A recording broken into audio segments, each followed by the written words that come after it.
Dans cette édition, une réunion des acteurs de la réflexion stratégique et de la prospection du G5 Sahel à Ouagadougou, une rencontre de renforcement de capacités dans la lutte contre le terrorisme et la prévention de la radicalisation dans l'espace sahélien. C'est la deuxième réunion de genre après celle de Bamako. On en parle dès le début de ce journal. En Mauritanie, le candidat du pouvoir déclaré vainqueur de l'élection présidentielle, le général Mohamed Ould Ghazouani, arrive en tête avec plus de 52% de voix. L'opposition proteste contre les résultats provisoires. Bonjour, ravi de vous retrouver pour les informations de la mi-journée. Merci de nous suivre. Cela dit, les acteurs de la réflexion stratégique et de la prospective de G5 Sahel en conclave à Ouagadougou pour une session de renforcement de capacité dans la lutte contre le terrorisme et la prévention de la radicalisation dans l'espace sahélien. L'intérêt de la rencontre, c'est de pouvoir mettre en réseau les différents centres de recherche des États membres de G5 Sahel et de partager les expériences en vue d'accroître l'efficacité des pays en matière d'anticipation des menaces et de proposition de réponse à la problématique de l'insécurité en Afrique de l'Ouest. Reportage Roger Kam, Omar Zombré.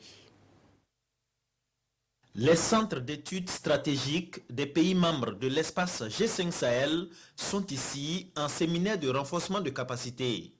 Il s'agira pour ces participants, issus des milieux universitaires et de la société civile, de mutualiser leurs connaissances afin de proposer des solutions pérennes pour éradiquer le terrorisme dans l'espace G5 Sahel et en Afrique de l'Ouest.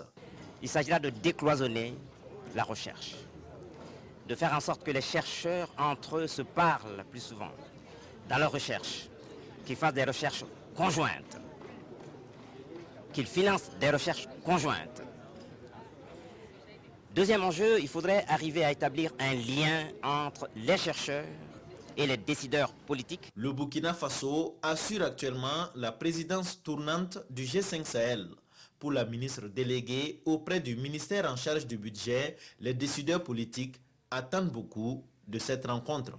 Nous attendons également qu'à partir donc de cet atelier, il puisse être fait un réseau entre les différents centres sahéliens de recherche et d'analyse prospective qui, au finish, pourront donc être des accompagnants à nos dirigeants. Il s'agira, au terme de la mise en place de ce réseau, de pouvoir accompagner l'analyse stratégique, mais une analyse qui soit aussi, comme l'a dit Madame le ministre, une aide à la décision. Cette session de formation organisée par le G5 Sahel bénéficie de l'aide financière de l'Organisation internationale de la francophonie. Une autre rencontre sur la sécurité à Ouagadougou. Il s'agit cette fois d'un séminaire sous-régional sur la police de proximité. Les acteurs en charge de la sécurité du Niger, du Sénégal, du Mali se joignent à ceux du Burkina Faso pour un partage d'expérience dans cette police proche de la population. L'ambition, c'est de pouvoir mieux faire face à la criminalité et au terrorisme et bien d'autres défis sécuritaires qui s'imposent au quotidien dans la sous-région. L'ouverture des travaux est suivie pour nous par Lassina Ouattara et Inijani Kambiri. Il existe des actions multiples et multiformes de renforcement de la sécurité dans les différents pays. Cependant, ces activités restent parfois méconnues ou exécutées sans une réelle coordination. Les stratégies de sécurité de mise en œuvre de la police de proximité ou police communautaire dans les pays de l'Afrique de l'Ouest méritent alors d'être analysées. C'est une police qui vit dans un environnement avec la population et la population vit avec la police en ayant comme objectif de combattre, si vous voulez, la criminalité. Cela veut dire que la population assure sa propre sécurité avec l'appui des professionnels de la police. Le présent séminaire régional sur la police de proximité est organisé par le ministère de la Sécurité du Burkina Faso avec le soutien technique du département d'État américain en collaboration avec l'agence stratégique Capacity Group. C'est une conférence de la région pour aborder les problèmes de la région ensemble avec les partenaires du Niger, du Mali, du Sénégal et aussi dans le pays des hommes intègres.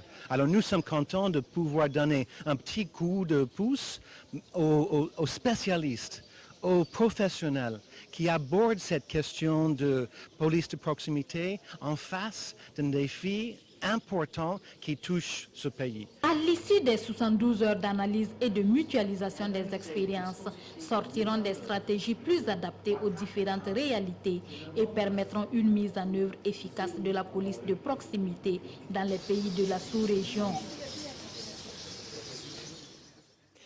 Autre actualité, les travailleurs de la santé qui battent le pavé ce matin à Ouagadougou pour réclamer de meilleures conditions de travail et de vie. 4 syndicats de ce secteur marchent ce matin pour exiger la satisfaction de leur plateforme revendicative. Il s'agit du syndicat des médecins du Burkina, le syndicat autonome des infirmiers et infirmières du Burkina, le syndicat des sages-femmes et maïeuthiciens et accoucheuses du Burkina et le syndicat des administrateurs des hôpitaux. Outre cette marche, il est prévu une grève d'une semaine du 30 juin au 7 juillet prochain. Reportage Nongbakuda Maïmouna Traoré. Des syndicats du secteur de la santé dans la rue, les militants de 4 organisations syndicales, le syndicat des médecins du Burkina, celui des sages-femmes et maïeuthiciens et accoucheuses du Burkina, le syndicat autonome des infirmiers et infirmières du Burkina et celui des travailleurs de l'administration hospitalière et des services de santé. Après une grève en fin mai, suivie d'une suspension des activités de routine, aucune réponse concrète de la part du gouvernement, selon les secrétaires généraux de ces syndicats. Pour eux, cette marche n'est qu'un avertissement. Nous estimons que c'est un mépris grave, doublé d'une sous-estimation de la crise du système de santé. En effet, actuellement, depuis plus de 2 semaines, le ministère de la Santé navigue à vue.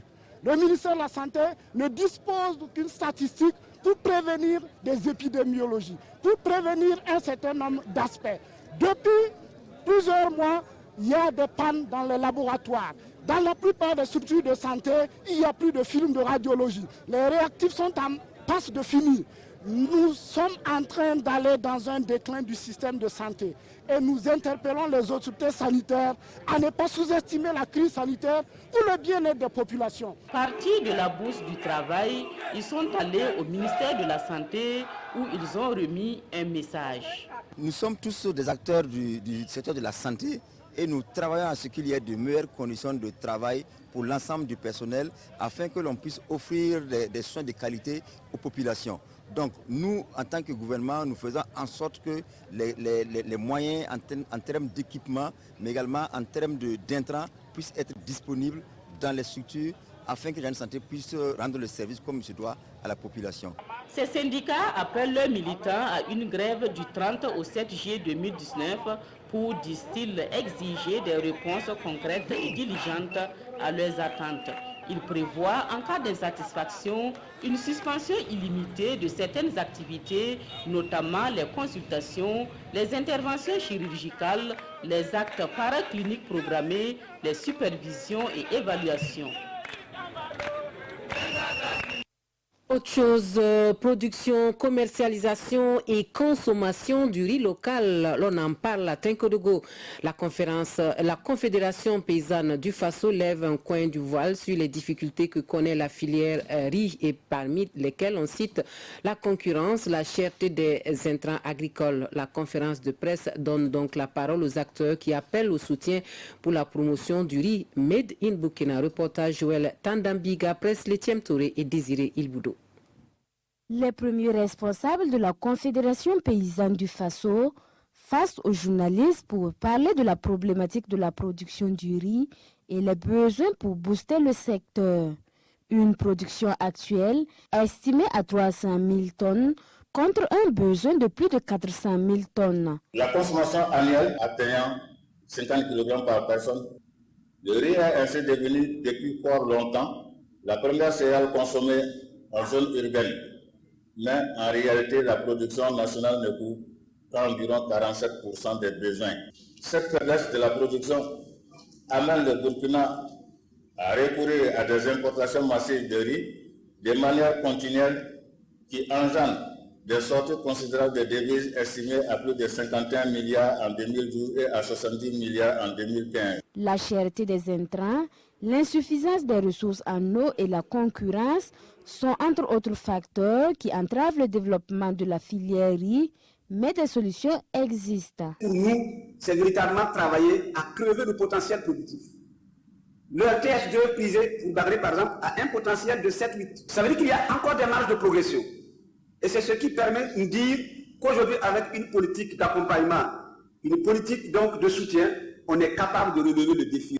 Donc, ce qui nous reste pour défendre notre riz, c'est la recherche de la qualité, c'est notre choix donc de faire la promotion de notre riz. À travers cette conférence de presse, les leaders de la filière riz invitent donc les médias à multiplier les actions de promotion du riz local auprès des consommateurs, toute chose qui contribuera à booster la production risicole. Et à présent, nous prenons les nouvelles de la saison pluvieuse dans le Sahel qui, semble-t-il, s'installe difficilement dans le Yaga. Les producteurs sont inquiets, mais ils ne baissent pas les bras pour autant. En attendant des pluies plus abondantes, diguettes et labours à sec sont pratiqués et l'espoir est affiché pour la générosité de la nature. Le constat se place avec Martin Ouedraogo et Pinidier Nianou. Nous sommes dans la dernière semaine du mois de juin. Et c'est la physionomie de la campagne agricole dans la province du Yaga, le grenier du Sahel burkinabé. Ici, les pluies se font toujours attendre. Une situation qui inquiète les paysans. La saison pluvieuse de cette année-là, vraiment, quant à nous, elle n'est pas favorable. Puisque l'an passé, on avait semé avant un mois de mai. Mais cette année-là, on a commencé vers fin mai. Mais toujours avec le retard de pluie. C'est ça qui nous fait peur. Pour pallier le problème, certains producteurs mettent en pratique les conseils des techniciens en la matière. Ce travail, c'est pour faire l'économie d'eau. Donc ici, nous sommes dans un champ où le producteur a fait un labour à sec avec du tracteur tridisque. Et en plus, la technologie qu'on a utilisée, nous avons de la fumée organique, plus un peu de paillage. À la fin, bon, je pense que ça va booster la production agricole. Et ça va augmenter son rendement. À Dissengori, village situé à quelques kilomètres de Seba, ces groupements villageois veulent donner vie à la terre aride. Une technique qui va les permettre de booster les récoltes. On a fait des demi-lunes et les diguettes. Les diguettes et puis les demi-lunes là, ça va arranger les sémages, le mil et l'élevage et soulever la terre là pour devenir nouveau. Le nombre d'hectares là, ça vaut 20 hectares. C'est le souhait de tous les paysans à ce moment. Sur les 6 communes qui comptent la province du Yaga, seulement 2 sont bien arrosées. Comparativement à l'année passée, bon, je peux dire que l'installation c'est normal par rapport à l'année passée. C'est à la même période, courant mai. L'année passée également, c'était au courant mai que les premières pluies ont été enregistrées au niveau de la province. Au vu des manifestations orageuses pluvieuses, nous pensons que si les pluies se poursuivent comme le mois passé, et quand même la saison pourrait être bonne. La province du Yaga a enregistré l'an passé au courant mois de mai-juin 58 mm d'eau. À la même période cette année, la province a enregistré 146 mm d'eau de pluie. Lui s'est engagé dans la transformation des déchets plastiques comme contribution à l'assainissement de sa ville et cela lui réussit bien à vue d'œil. À Ouéguia, Zakaria Konaté n'est pas un inconnu. Artiste musicien, il s'est depuis peu reconverti en plasticien pour redonner une seconde vie aux sachets plastiques. Le résultat est bien apprécié sur place. Reportage Issoufou Kabouré et Herman Nestor Toué. Des meubles à base de pneus récupérés, des sacs et autres gadgets à base de sachets plastiques. Ce sont là les fruits de l'imagination de Zakaria Konaté, dit vieux. Une idée née suite à un constat fait au cours d'un de ses voyages à l'étranger. J'étais parti en France en 2004. Voilà. Là-bas, j'ai trouvé, même en brousse, si on part au camping, là, après les fêtes, on ramasse tous les sachets plastiques, on met dans une sachet et on part, on revient en ville, on jette dans une poubelle. Voilà, moi ça m'a vraiment choqué. J'ai dit mais ici en Afrique, c'est pas le cas. Après j'ai pensé qu'est-ce que je vais faire avec les objets que je vais ramasser. Artiste, musicien et couturier de son état, ses qualités lui ont facilité cette reconversion dans la transformation des déchets plastiques en objets utilitaires. Un engagement qui n'a pas été du goût de ses proches qui voyaient en ce travail une perte de temps et d'énergie. Un jour, il est rentré, j'ai vu que les choses là avaient un grand sacoche avec lui. Je lui ai dit, viens là, le travail que tu fais là-haut, est-ce que tu ne veux pas réfléchir, laisser faire ce qui est bon? Il dit que vraiment, c'est vrai. Mais si je vois un fou qui ramasse des ordures, que je n'ai qu'à les laisser ramasser. Car s'il a fatigué à ramasser, peut-être il va se reposer. Il a un grand atelier de couture où il coud toutes sortes d'habits pour hommes, femmes et enfants. Il a laissé ce travail pour ramasser des pneus jetés et cela ne me plaît pas du tout. Grâce à sa détermination et à son esprit de créativité, Zakaria Konaté, du haut de ses 50 ans, finit par convaincre son entourage qui admire aujourd'hui son travail. Par finir, je vois que vraiment le travail là, c'est bon. Moi aussi, je lui apprécie beaucoup. Bon, je le souhaite vraiment que ça aille en avant. Ce matin, lorsque j'ai vu le résultat de son travail, je suis très contente. Et je demande que Dieu bénisse son travail. Ce que mon père fait là, c'est bien. Je suis fière de lui. Deux fois, je viens l'aider à couper les pneus. Un jour, il va s'en sortir. Le manque de moyens pour perfectionner le travail, c'est le grand défi de Zakaria Konaté, qui ne vit pas encore de son art, mais garde espoir que demain sera meilleur. Il fonde cet espoir sur des espaces tels que le Salon international de l'artisanat de Ouagadougou pour mieux valoir son talent. L'espoir, l'épanouissement de la veuve et de l'orphelin est le cheval de bataille de la Fondation Lucie Kaboré Traoré. La structure qui se fait la voix des sans-voix depuis plus de 45 ans rend hommage cette année encore aux veuves, modèles de femmes battantes. La journée internationale de la veuve commémorée le 23 juin, c'est à Pau que l'événement est célébré au Burkina Faso. Sur la cérémonie commémorative, le reportage de Roger Bembamba et Olopoda. Elles sont toutes des mères éprouvées par le destin suite au décès de leur conjoint. Aujourd'hui, 23 juin, journée internationale de la veuve, ces femmes qui souffrent dans le silence arpentent les rues de la ville de Pau sous la direction de la Fondation Lucie Kaboré Traoré pour dire non aux pratiques et traditions, souvent cruelles qui les condamnent à la précarité. Les droits successoraux, vous savez que le mariage coutumier n'est pas reconnu, alors que les 3 quarts des veuves sont mariées sous le régime coutumier. Donc au décès du mari, les droits successoraux ne peuvent pas bénéficier donc des droits successoraux. Et ça, c'est notre cheval de bataille. La construction d'une société juste et équitable exige un réel changement à l'égard des veuves. C'est pourquoi la Fondation Lucie Kaboré a encore rappelé ici les fondements du statut d'une veuve. Une personne vulnérable qui doit être mise au-dessus du rejet et de la solitude pour pouvoir subvenir aux besoins de ses enfants. Mieux, elle doit être protégée pour contribuer à la paix et à la sécurité au Burkina Faso.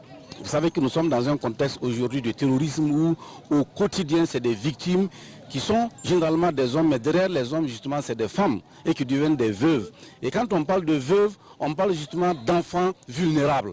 Donc de ce point de vue, nous pensons que c'est un combat qui mérite d'être mené. Donc, il faut continuer à se battre, mais il faut la solidarité, il faut les soutenir pour qu'elles puissent avancer. Nous allons demander aussi au gouvernement, aux autorités de les soutenir, d'être sensibles à leurs problèmes. Cette 9e édition de la Journée internationale de la veuve est célébrée concomitamment avec les 45 ans de la Fondation. Une structure qui a vu ici ses efforts récompensés par une distinction, une invite à poursuivre la lutte pour l'épanouissement des veuves et orphelins du Burkina Faso. Actualité hors du Burkina Faso, en Mauritanie, un général va succéder à un autre général à la tête du pays. Dimanche soir, donc, le candidat Mohamed Ould Ghazouani s'est déclaré vainqueur de l'élection présidentielle avec plus de 52% des voix.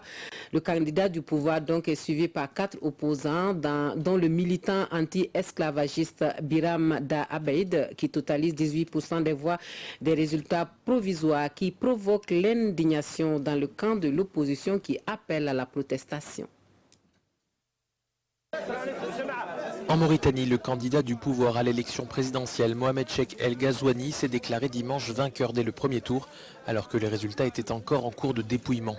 Les 4 candidats d'opposition dénoncent des irrégularités dans le scrutin et l'expulsion de leurs représentants de certains bureaux de vote. Ils affirment que ces élections visent à perpétuer un régime militaire. D'après la commission électorale, aucun incident significatif n'a été recensé. Elle appelle les candidats à la prudence et à la retenue. La Mauritanie a connu pendant les années 2000 une forte période d'instabilité avec des attentats djihadistes et des enlèvements d'étrangers. Le pays s'est stabilisé grâce à une politique volontariste du président sortant, avec une remise sur pied de l'armée et une forte surveillance du territoire. Mais la garantie du respect des droits fondamentaux et le développement économique restent les principaux défis à relever pour le prochain gouvernement mauritanien. Et la crise au CDP est la principale actualité analysée et commentée par les quotidiens burkinabés. La revue de presse est signée Vincent Kendrebego. La crise au CDP à la une du journal Le Pays, une rencontre des secrétaires généraux vire à l'affrontement, image à l'appui des empoignades et des sauve-qui-peut qui ont marqué cette réunion politique. Ça se passe au stade du 4 août avec 2 camps opposés, pas pour un match de football, mais une rencontre des SG du parti qui s'est transformée en spectacle. Les frondeurs étant des jeunes se réclamant du CDP qui ne veulent plus de Edi Komboyogo comme président du parti, encore moins candidat du CDP à la présidentielle de 2020. Edi Komboyogo n'est pas le candidat du CDP à la présidentielle, donc il n'a pas le droit d'organiser une rencontre. Déclaration des protestataires rapportée par Le Pays. Mais qui sont ces jeunes venus casser la réunion des secrétaires généraux s'interroge aujourd'hui au Faso. Et selon le journal, les participants à la rencontre ont la certitude que le groupe d'individus venus foutre la merde est manipulé par des responsables opposés à Edi Komboyogo. La rencontre aura finalement lieu bien plus tard, présidée par Edi Komboyogo himself, avec la présence de la police venue sécuriser les lieux. Un sabotage échoué, selon Sidoya, avec à sa une la réponse du président du CDP à ses détracteurs. « Je ne démissionnerai pas », affirmation de Edi Komboyogo depuis Manga. Et il a le soutien du Haut Conseil du parti, dirigé par Mélégué Traoré. Ce dernier se veut clair, celui qui doit être le candidat du CDP à la présidentielle, c'est bien Edi Komboyogo. C'est tout pour les actualités de la mi-journée. Merci de votre attention. Excellent après-midi à tous.